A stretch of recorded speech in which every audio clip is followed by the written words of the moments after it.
कभी सोचा है कि जिंदगी के वो पहले कुछ साल एक कोरे कागज की तरह क्यों हैं?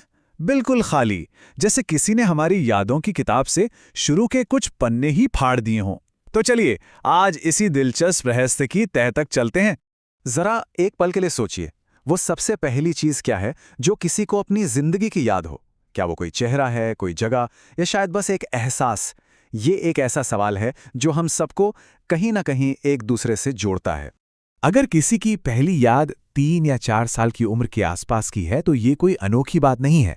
असल में ज्यादातर लोगों के लिए उस उम्र से पहले का वक्त एक धुन जैसा होता है, एक रहस्य, और इस आम से लगने वाले अनुभव का एक खास नाम भी है।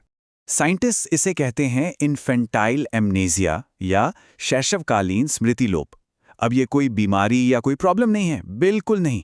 ये तो हमारे बड़े होने का मतलब ह्यूमन डेवलपमेंट का एक बिल्कुल नॉर्मल हिस्सा है।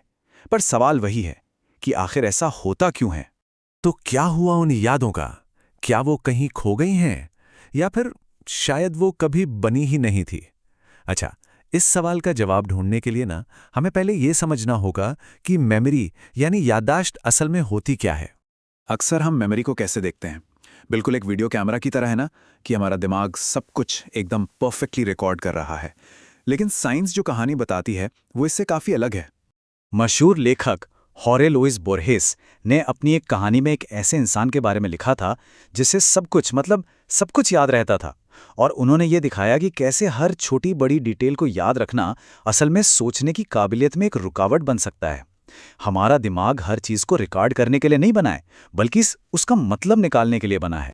तो इसका मतलब ये हुआ कि याददाश्त कोई किताब या हार्ड ड्राइव नहीं है जहां सारी इंफॉर्मेशन बस पड़ी रहती है। नहीं, ये एक जिंदा एक केमिकल प्रोसेस है जो लगातार बदलती रहती है। अगर साइंटिफिक नजरिए से देखें तो मेमोरी क्या है?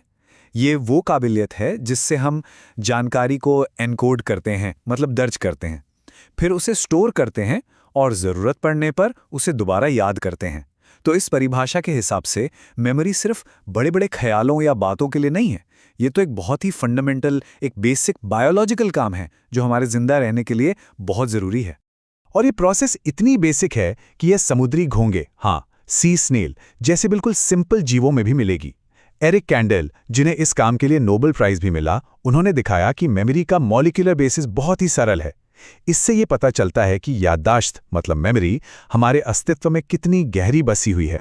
तो अगर हमारे दिमाग में यादें बनाने की बेसिक मशीनरी मौजूद है, तो फिर वो शुरू के साल गायब क्यों हैं? चलिए अब अपनी इस पड़ताल में उन असली गुनहगारों पर फोकस करते हैं। पहला सस्पेक्ट, हमारा दिमागी हार्डवेयर जो उस वक्त पूरी तरह से तैयार नहीं था। देखिए, एक बच्चे की जो वर्किंग मेमोरी होती है, मतलब वो जानकारी जिसे दिमाग एक बार में होल्ड कर सकता है, वो एक अडल्ट के मुकाबले काफ़ी कम होती है। मिसाल के तौर पर एक 5 साल का बच्चा औसतन 4 डिजिट्स याद रख सकता है, वहीं एक अडल्ट 60 डिजिट्स तक। फर्क साफ है। इससे पता चलता है कि यादें बनाने के लिए जो ज़रूरी टूल्स होते हैं ना, वो धीरे धीरे स्टेप बाय स्टेप डेवलप होते हैं। दिमाग के जो फ्रंटल लोब्स हैं, जो यादों को ऑर्गेनाइज करने में मदद करते हैं, वो करीब 1 साल की उम्र में मैच्योर होना शुरू होते हैं। फिर मैं की जो समझ होती है, मतलब एक सेल्फ कॉन्सेप्ट, वो लगभग 2 साल में आता है। और अपने अनुभवों को कहानी की तरह बताने का जो हुनर है, वो तो 3-4 साल की उम्र तक डेवलप ही नहीं होता। तो हमारी इस इन्वेस्टिगेशन के ये 4 मुख्य सस्पेक्ट हैं। पहला, एक कच्चा दिमाग जिसके फ्रंटल लोब्स अभी पूरी तरह से तैयार नहीं है। दूसरा, इंफॉर्मेशन को एनकोड करने का तरीका अलग होना। बच्चे एकदम बारीक डिटेल्स पर ध्यान देते हैं, जबकि बड़े लोग बात का सार पकड़ते हैं जो ज्यादा समय तक याद रहता है। तीसरा, मैं की भावना की कमी, जिसके बिना यादों को जोड़े किससे। और चौथा, और शायद सबसे जरूरी, भाषा की कमी। उन शुरुआती बिना शब्दों वाले अनुभवों को बाद में कहानी का रूप कैसे दिया जाए। तो सबसे जरूरी बात यह है, हम अपने शुरू के साल भूले नहीं हैं। असल बात तो यह है कि हमारे पास उस तरह की पक्की ऑटोबायोग्राफिकल यादें बनाने के लिए जरूरी टूल्स ही नहीं थे। दिमाग एक अलग ही ऑपरेटिंग सिस्टम पर काम कर रहा था। अच्छा, तो फिर उन कुछ धुंधली सी शुरुआती यादों का क्या, जो कुछ लोगों को होती हैं, वो कहाँ से आती हैं? अक्सर वो पूरी कहानियों जैसी नहीं होती है ना, वो तो बस टुकड़ों जैसी महसूस होती हैं। रिसर्च बताती है कि हमारी शुरुआती यादें कई स्टेप्स में बनती हैं। हो सकता है ये बस एक तस्वीर या एक एहसास के तौर पर शुरू हो, जैसे नानी के घर के कालीन का डिजाइन। फिर ये एक जनरल नॉलेज बन जाती है, जैसे हाँ, हमारे पास एक डॉगी था।